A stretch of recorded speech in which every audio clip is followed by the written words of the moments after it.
जब अमायरा को police station लाया जाता है, वो फूट फूट कर रोने लगती है और सारा इल्जाम श्रियांशु पर लगा देती है। वो कहती है कि आरोही और श्रिया की मौत के पीछे श्रियांशु ही है।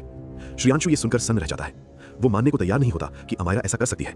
मामला धीरे धीरे कोर्ट तक पहुंच जाता है। कोर्ट में जैसे ही श्रियांशु का वकील सामने आता है, अमायरा चौंक जाती है। उसका चेहरा एकदम फीका पड़ जाता है। लंबी बहस के बाद ऐसा लगने लगता है कि अब श्रियांशु ही आरोही और श्रिया की हत्या का दोषी ठहराया जाएगा। उसी वक्त श्रियांशु का वकील 2 दिन की मोहलत मांगता है और ये भी मांग रखता है कि श्रियांशु के घर और उस पुराने घर दोनों की दोबारा जांच की जाए। अमायरा, जो खुद ये केस लड़ रही होती है, इसका विरोध करती है। वो कहती है हर औरत के दर्द को समझते हुए ये केस यहीं बंद किया जाए और श्रियांशु को जेल भेजा जाए। लेकिन जज फिर से जांच की अनुमति दे देता है। जज साफ शब्दों में कहता है अगर 2 दिन में कोई नया सबूत नहीं मिला तो श्रियांशु को ही अपराधी मान लिया जाएगा। कोर्ट की कार्रवाई खत्म होती है।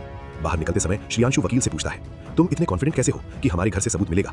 वकील शांति से कहता है, और ये बताओ अमायरा तुम्हें देखकर इतनी घबराई हुई क्यों लग रही थी? फिर वकील सच्चाई बताता है, अमायरा कभी मेरी गर्लफ्रेंड रह चुकी है। हमारे बीच सब ठीक नहीं हुआ तो उसने मुझ पर झूठे केस लगाए और मुझे जेल भिजवा दिया। अमायरा एक गंभीर मानसिक बीमारी गैमोफोबिया से जूझ रही है, लेकिन उसने कभी डॉक्टर की सलाह लेना स्वीकार नहीं किया। अब उसे ये सब करके अजीब सा मजा आने लगा है।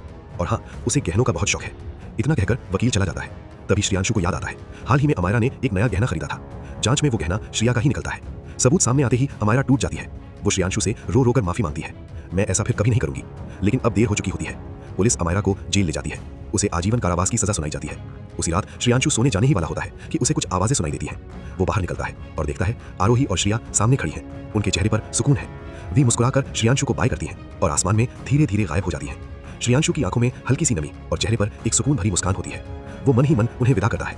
कुछ दिनों बाद वो अपने वकील को धन्यवाद कहता है और अपनी सामान्य जिंदगी में आगे बढ़ जाता है। कहानी कैसी लगी दोस्त? कमेंट में जरूर लिखना। लाइक करें, सब्सक्राइब करें और ऐसी ही और डरावनी व सस्पेंस भरी कहानियां देखने के लिए जुड़े रहें।